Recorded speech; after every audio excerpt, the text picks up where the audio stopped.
Surprisingly enough, for all of its activity, it's been going since the 1970s. This building is more recent than that. It's expanded enormously. For all of it, they haven't produced an enormous number of mujtahidas, or female mujtahids, female scholars.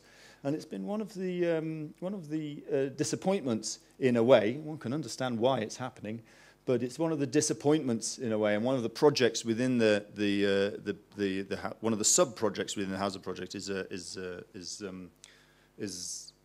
study of the Jamiat al-Zahra and its influence in the Shiite world. It's the major women's seminary institution in the Shiite world, the Jamiat al-Zahra. There's no real comparison across the Shiite world. And most of its graduates go on to be propagandists, the muballighas, they call them, who go out and spread the message of Shiite Islam, primarily to Sunni Muslims, in order to gather them and return them to the true Islam, as opposed to the Sunni Islam, which is not quite, I was going to say kosher, but that's probably but not quite proper. So anyway, this is a group presentation in the Jamiat al-Zahra. Our students got access to the Jamiat al-Zahra. Our researchers got access to the Jamiat al-Zahra. I couldn't get access, obviously, for obvious reasons. Although they do have male teachers there, the idea of a non-Muslim male in entering Jamiat al-Zahra would be something, I think, a little bit tricky. But anyway, we do have an idea of the life that goes on there from our researchers and from the interviews which they've carried out with members of Jamiat al-Zahra, or former members of the Jamiat al-Zahra. There's a sort of Jamiat al-Zahra alumni club in London, which has proved very useful. And then we visit Mufid University, which is just around the corner from Jamiat al-Zahra. And this is a very interesting institution where I spent quite a lot of time, because it's a half university, half Hausa. It's a university which has a university curriculum which has attempted to incorporate Hausa studies into its degree programs, so that you end up on graduation with a BA or an MA or a PhD, but supposedly you also have credibility within the Hausa as someone who has done a significant amount of Hausa training. It's a very interesting institution. It's relatively new, and it was founded by Ayatollah, sorry, there should be a double L in Ayatollah Musavi Ardabili, who was head of the Iranian judiciary for 10 years after the beginning of the Islamic Republic, so 1979 up until 1989. So he's no liberal, okay. He's no liberal. He's quite conservative, but he has set up this very radical, if you like, departure from the traditional Hausa education of mixing it with the university. So, the Department of Politics there does a lot of ordinary political science work as well as political science of Shiite Islam. It's a very interesting institution. Let us return to going up north, and we meet Boulevard Amin, or Mohammed Amin, as it's sometimes called. And we get here, and we get to see the madrasa of Misbah Yazdi. Misbah Yazdi is probably the most conservative, the most hardline cleric in Qom at the moment. He is on record as saying that we don't need any more elections because we already have the perfect Islamic state. So the idea of democracy in Islam is an unnecessary marriage. He's also a great supporter of the current system of government, saying that it's not just a political belief that you might have, it is a point of aqeedah, he calls it. It's a point of religious belief which distinguishes believers from unbelievers. Commitment to the Islamic Republic of Iran's system is a distinction between a believer and an unbeliever. This is a really quite radical position to hold in the Qom environment, because Qom is about diversity, it's about various opinions, it's about debate, it's about all of those things. And Misbah Yazdi is renowned as someone who is really cutting through all of that and bringing a innovative and rather frightening for some clerics attitude of a sort of monovalent interpretation of Islam.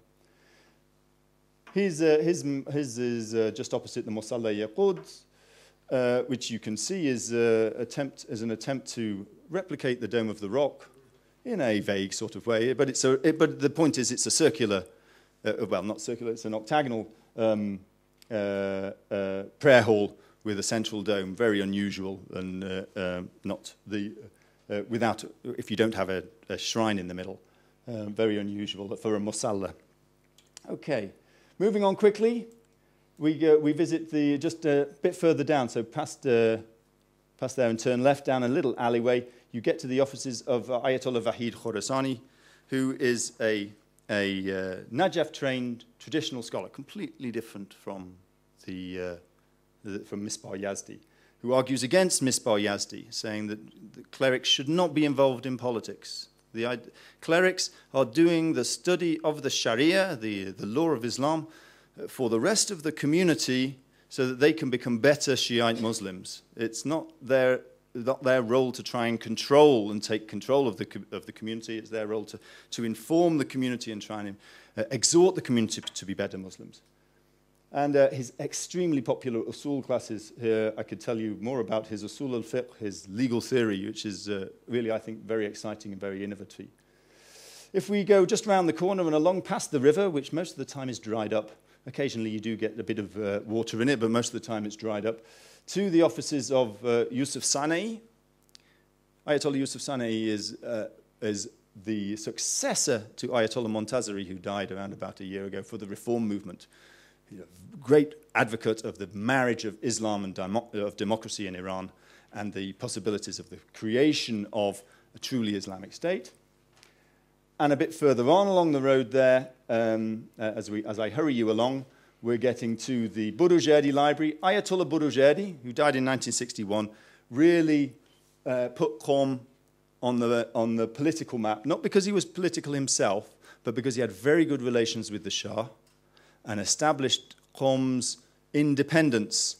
Because of his good relations with the Shah, was able to establish Qom's independence from state control, which laid the seeds for the rise of Ayatollah Khomeini as an independent opposition force to the Shah. So he was someone who was extremely important, and his library, which is a particularly rich library, most of his personal notes and manuscript. One of our projects in the Hausa project is to study the influence of Ayatollah Burujerdi in the 1950s through looking at his lesson notes and those sorts of things.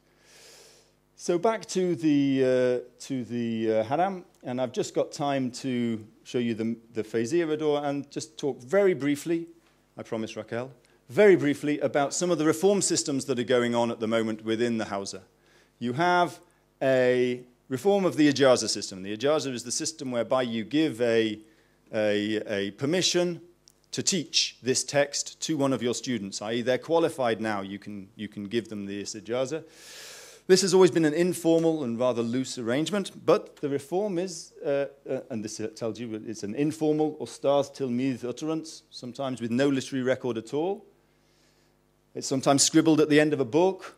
There's lots of honorary ijazas. You know, if everyone who got an ijaza actually had studied, the Hausa would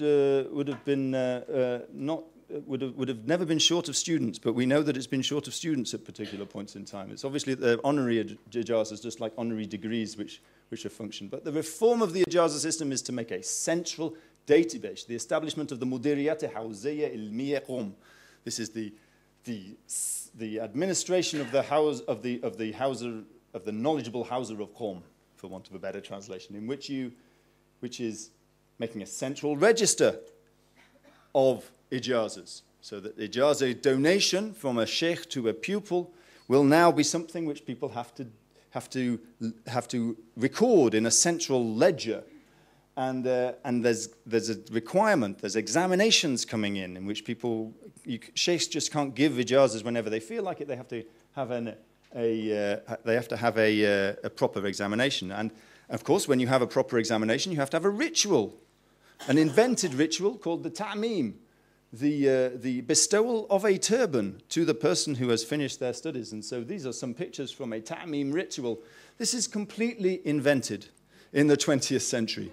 In order to to recognize the centralization of educational authority within the Hausa with particular qualifications that you're supposed to have in order to get an ijazah, an ijazat al-ijtihad, an ijazah which means that you are now capable of performing independent juristic reasoning, or an ijazah al-riwaya, you can now transmit text.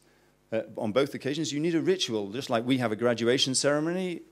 The Hausa needs a graduation ceremony. What's it going to have? It's going to have a ta'mim, whereby you turban someone, for want of a better term. So I won't talk about Jam Quran. Perhaps you can ask me some questions afterwards. But from here, we rejoin the highway and return up to Tehran, to the lovely new airport of Imam Khomeini Airport between here and there, and we can fly back. Unfortunately, there's no direct flights to Tel Aviv at the moment, but they may open a line soon. Thank you very much for your attention.